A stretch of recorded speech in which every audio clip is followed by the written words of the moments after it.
kendaraan bermotor berkembang pesat, apa yang akan terjadi ya pada ekosistem? Pemanasan global atau global warming adalah suatu bentuk ketidakseimbangan ekosistem di bumi akibat terjadinya proses peningkatan suhu rata-rata atmosfer, laut, dan daratan di bumi. Ketidakseimbangan ekosistem di bumi ini juga ditandai dengan meningkatnya populasi dunia dari tahun ke tahun. Populasi masyarakat dunia yang terus bertambah pada saat ini tak dapat dipisahkan dari perkembangan teknologi, ekonomi, dan budaya masyarakat dunia. Pemanasan global sendiri sudah menjadi isu lingkungan yang menjadi fokus utama masyarakat dunia saat ini.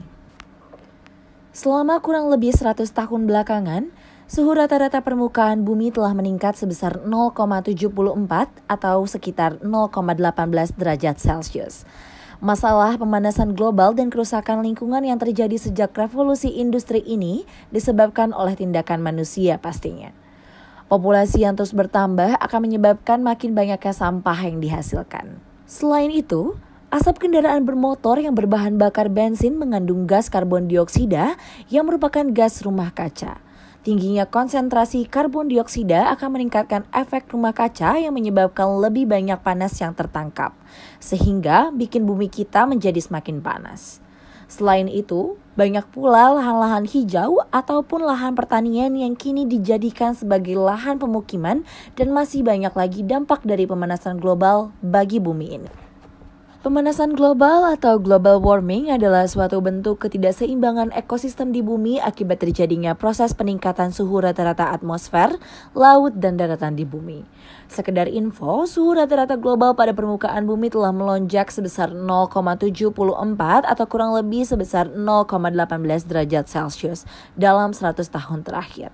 Jadi fix banget nih, bisa dikatakan bahwa bumi kita ini sudah semakin memanas. Apa aja ya penyebab terjadinya pemanasan global? Yang pertama, efek rumah kaca. Segala sumber energi yang terdapat di bumi berasal dari matahari. Sebagian besar energi tersebut berbentuk radiasi gelombang pendek termasuk cahaya tampak. Ketika energi ini tiba di permukaan bumi, ia berubah dari cahaya menjadi panas yang menghangatkan bumi. Permukaan bumi akan menyerap sebagian panas dan memantulkan kembali sisanya.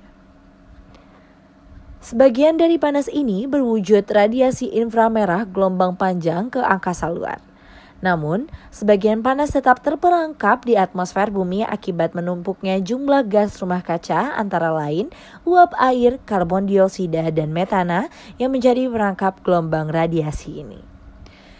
Gas-gas ini menyerap dan memantulkan kembali radiasi gelombang yang dipancarkan bumi dan akibatnya panas tersebut akan tersimpan di permukaan bumi. Keadaan ini apabila terjadi terus-menerus akan mengakibatkan suhu rata-rata tahunan bumi ikut meningkat. Gas-gas tersebut berfungsi sebagaimana gas dalam rumah kaca. Dengan semakinnya meningkat konsentrasi gas-gas ini, semakin banyak panas yang terperangkap di bawahnya. Apabila gas-gas tersebut berlebihan di atmosfer, akan mengakibatkan pemanasan global. Yang kedua, pembakaran sampah secara berlebihan. Tahu gak sih, kalau pembakaran sampah yang berlebihan itu juga menjadi pemicu terjadinya pemanasan global? Banyak orang yang membakar sampah rumah tangganya seperti kantong plastik, botol plastik, atau yang lainnya, kemudian hasil bakarannya itu ditinggalkan begitu saja. Padahal, plastik jika dibakar itu berbahaya loh.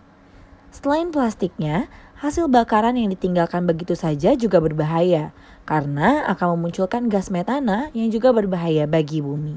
Yang ketiga, asap kendaraan bermotor. Menggunakan kendaraan bermotor adalah cara termudah dan cepat untuk manusia pergi kemanapun tempat yang diinginkan.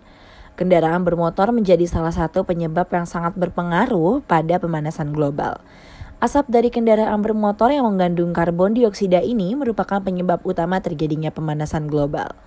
Gas karbon dioksida merupakan gas yang menangkap cahaya panas sehingga tidak dapat disalurkan lagi keluar angkasa dan membuatnya kembali lagi ke bumi.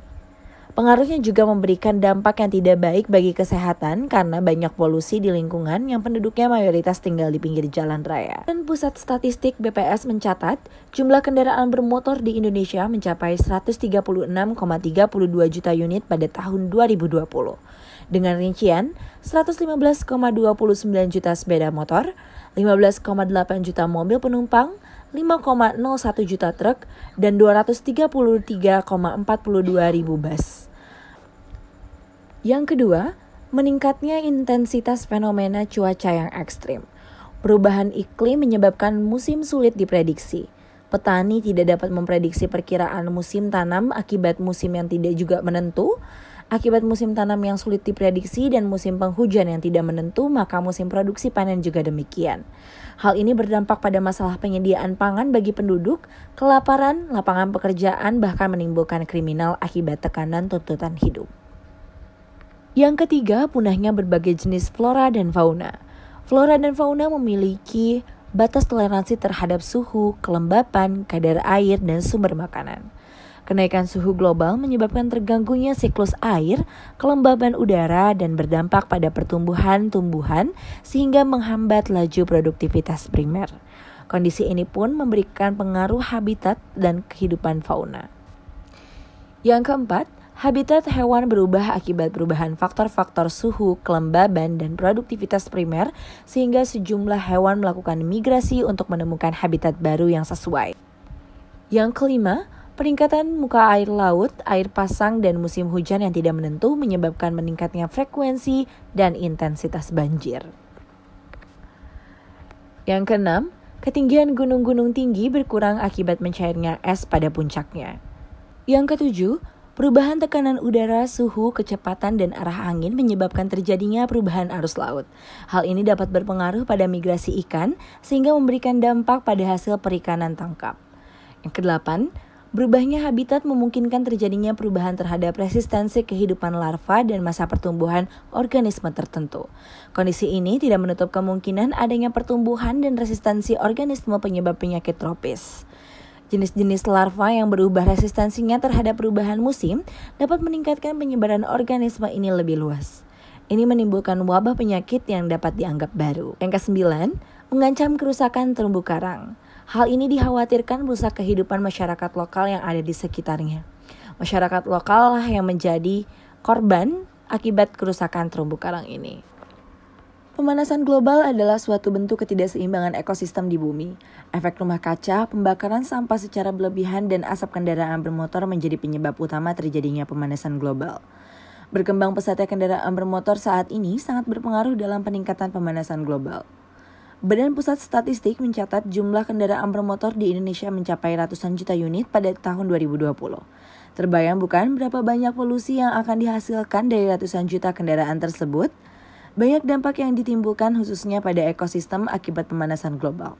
Lalu, bagaimana cara kita sebagai generasi milenial dan Gen Z dapat mengurangi laju pemanasan global?